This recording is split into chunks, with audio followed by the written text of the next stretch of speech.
Evo ga, dragi ljudi, ovdje su svi sastojci potrebni za halvu od griza. Imamo 50 grama putera, maslaca, imamo jednu malu čašu od čaja griza, jednu malu čašu čaja šećera i imamo 200 ml mlijeka.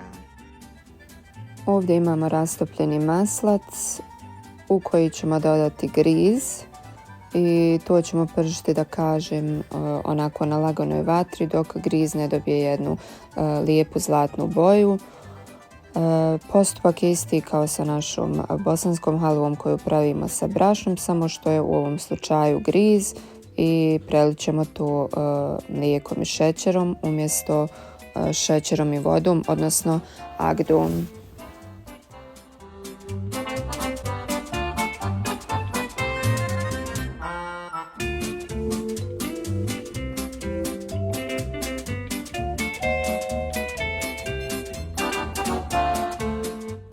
I ovo je ta željena boja.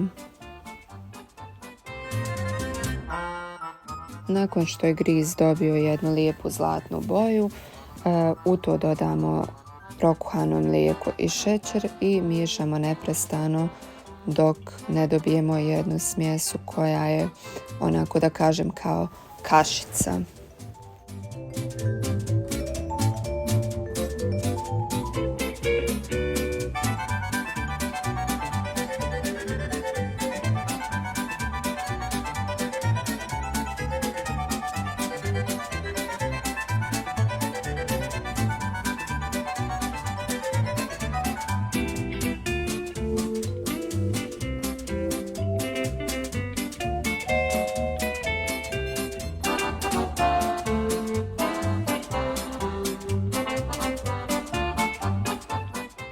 Nakon što smo dobili željenu smjesu, uzmemo jednu posudicu, obložimo je plastičnom folijom, vi možete i neki drugi oblik, i u to ćemo da stavimo halvu.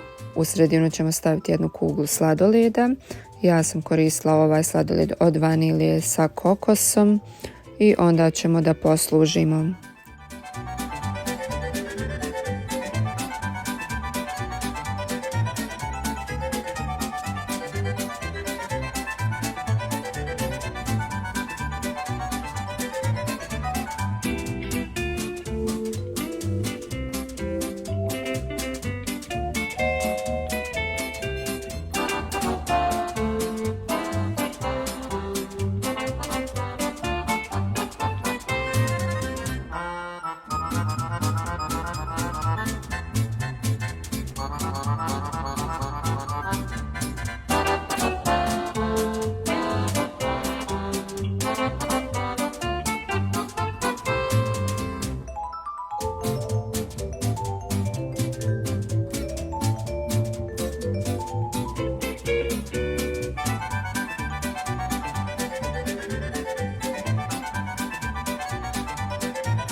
Smo napunili sladoledom i zatvorili, uzmemo jedan tanjir i onda to samo ovako preokrenemo.